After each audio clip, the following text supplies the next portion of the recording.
Okay guys, it is definitely time to harvest some things.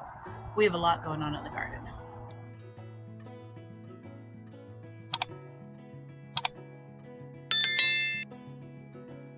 Hi everyone, welcome back to my channel. I'm Shamira Benson, one part of Team Benson, and today we are going to harvest some of these greens.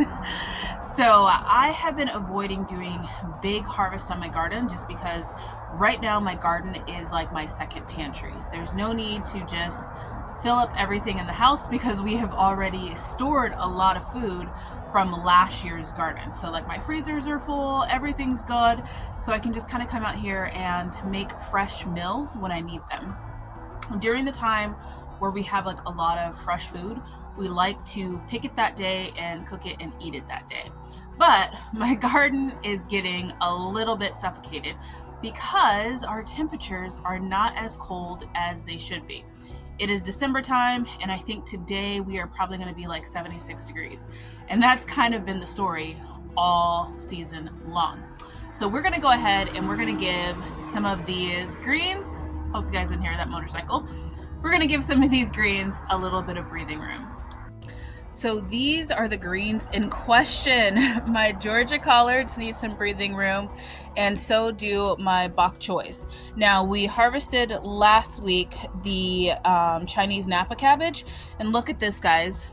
As you can see, treating it just with water has made such a huge difference, and harvesting it and going ahead and eating it, giving it some of that breathing room, has made such a big difference in the health of these plants and getting those aphids. So you don't need to be blasting your plants with a bunch of stuff.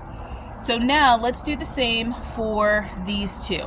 Now, one of the things that I've been doing is spraying underneath it, so because I knew I was going to be harvesting it soon. And so as you can see, there's like no real like bug issues.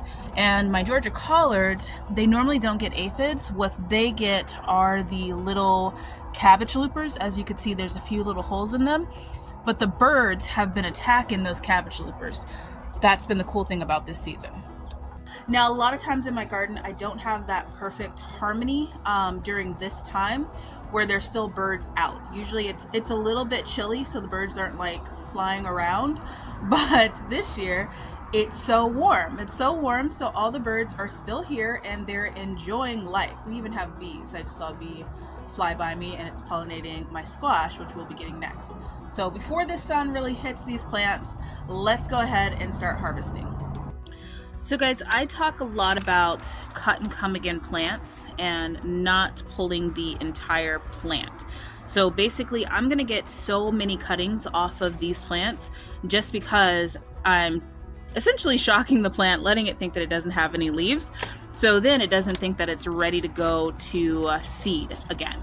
A plant will try and go to seed if you make it to where it feels like it's reached its point, like it feels like it's made enough leaves, it has attracted enough bugs to come in and eat it, which when you have your plants super bushy like this, they're going to start attracting bugs, because then the plant is saying, okay, it's time to start to make seed and reproduce. And in order to do that, it needs to lose some of its energy out of these leaves. So that means that your plant is going to attract insects, bugs, all those different things to eat it because it's wanting to make seed. Now, it does have this kind of like protective thing where if it loses too many leaves, then it'll just reproduce some more. So what we do is we pull it all the way down to the brink to where it feels like it doesn't have enough leaves. And then you know what? It'll make some more leaves. And then that way the plant isn't trying to make seed, and it's also not, getting attacked by other bugs. Now these ones are doing really well. We have a couple that are like this. As you can see, there's like some insect damage right there, a couple aphids. This one is gonna go back into the soil. So I also feed the worms that are in here because I have red wiggler worms that love to eat. And the more they eat, the more worm castings, the more nutrients they provide for the plants. So not everything is for us. Some of it is also to go back in the garden. I'm gonna continue to harvest this. Now guys, I have stood behind this little plant psychology, is what I like to call it, to where I have this like symbiotic relationship with my garden for many, many years. And it has provided us with a lot of food, like a lot of food. And it's made it to where I don't have to go to like get like a lot of fertilizers and different things like that. So it's saved a lot of money here in my garden. And that is just basically using what we need, giving back to the garden what it needs, and then also just tightly packing things in there and, you know, doing our best with making sure that we're maintaining the health of the garden. It has really made me realize that you don't need a big garden. Like, you don't need this huge giant garden to feed your family, because if you're just using what you need and you're constantly eating out of your garden, you're constantly pruning it, you're constantly making sure that it's healthy, and you're not having all those issues, but your garden will constantly provide for you. So I want to encourage you guys to use your garden like a pantry. Look at there. And now we are all cleaned up in this area. We do have a pile of leaves, so I'm going to get through here on the collards, and then we're going to decide where we're going to bury those extra leaves, probably in this area right here. Okay, so I could have definitely picked this bok choy earlier. Got some dirt in there. I could have picked this earlier because this is a lot of bok choy, guys. We are going to have to make probably like 2 meals with this. We like to make like basically like an egg roll in a bowl, and then I might actually make some actual egg rolls since I have so much, and maybe put those in the freezer so that then we have them for other times. Normally I don't let the bok choy go that crazy because it's just a lot of bok choy to deal with when you do have it like that, but we just haven't been really feeling bok choy. I don't know why. We didn't plant it last year, and that was fine because we just didn't. I think it's because we had it so much, maybe like the years before. And we'll go through things like right now, you won't see any, what do you call it, Swiss chard in my garden, because guys, we had Swiss chard for days, like days upon days. It was just so much Swiss chard. We still have Swiss chard in the freezer, and I almost have as many Swiss chard bags as I do collard green bags, even though I only had like 3 or 4 Swiss chard plants. It's because Swiss chard leaves get so huge and so big that you get so much food out of them, versus like my collards that, yes, if you grow them to where they get really, really big, they will get really, really big, but by then they're so tough and they've attracted every single bug, so you have to spray the life out of them, like those greens you get in the grocery store. You have to spray the absolute life out of them, and with all types of pesticides to get them that big. When they're this size, they're nice, they're tender, they're sweet, they're delicious, and they're better tasting, and you don't really have to do anything with them because, like I said, they pretty much take care of themselves. So I'm going to continue getting all this done, and then we're going to go on to that squash. Okay guys, it's nice that now the sun is hitting it because you can really see just how much light that now gives my garden. So now we're going to have pak choi, who's going to be able to take advantage of that light, and the celery, and then also all of this kale is going to be next up on our chopping block, because we've been eating the kale pretty much for breakfast and stuff like that. So that gets harvested, but it's getting taller and taller and taller. But getting these collard greens cut down has really provided light for the rest of this.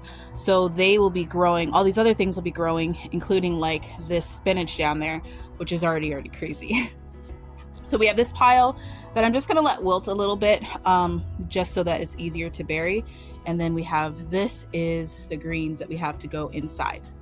Okay guys, so I'm trying to compete with the sun and not be like half in sun, half out. But this is all of the collard greens that we have. This is gonna be helpful because it is Hanukkah week, which, oh yeah, this is VlogNukkah. Forgot to mention that in the beginning. But since this is Hanukkah week, which now I know for sure I'm gonna make some egg rolls because we need to fry some food, but having these fresh greens are going to help us be able to process all of that oil that we are about to consume. So yeah, lovely, lovely, lovely. And that means cooking videos. Oh, totally forgot to mention it was Hanukkah. This is going to be a fun 2 weeks because Hanukkah starts the day after Christmas. So basically we get like from now until New Year's, I'm gonna try and post a video every single day, and we're gonna do some VlogNukkah stuff. Isn't she just gorgeous, guys? Look at how beautiful this thing is. But we're gonna go in here because I have a Mexican gray squash that is ready. It's that one right there. Let's grab it. I just want to thank El Nino or El La Nina, whichever one we're in, for helping me finally grow some squash. Look at that. Isn't she a beaut? Now, most people have asked me if this was a zucchini. It is not. It is definitely not a Black Beauty zucchini. And it doesn't taste like a zucchini. It tastes like a squash because it is indeed a Mexican gray squash. So these are delicious. You guys should try growing them. They are, you can get them in most grocery stores, at least out here because it's Southwest, but they're delicious. Okay guys, so I came out here to try to avoid the sun, but this is the harvest for today. This is it, it's enough. So we definitely have more things I could have put on this list, like our peppers. We have tons of peppers that I could be picking right now. We have probably like some curry, which I'm gonna be picking later on because I'm gonna make my hair oil, which involves curry and rosemary. And we also could eat like some of these like broccoli leaves, stuff like that. But we are letting this be our pantry. Oh, definitely parsley, but we're gonna do a year supply video again of parsley this year, see if I can double that. So make sure you guys stay tuned for that. But definitely we are making this our pantry versus making it like our garden that we're just bringing in tons and tons of harvest from. So like I said, our freezers are already full. Thank God for that. So we are just kind of eating things as they come out. So this is it. I'm gonna go take this in the house. We're gonna start some Hanukkah food stuffs going on, and I'm pretty excited about it. So until next time, grow yourselves a garden because even a small space can provide you with tons of food. Bye guys.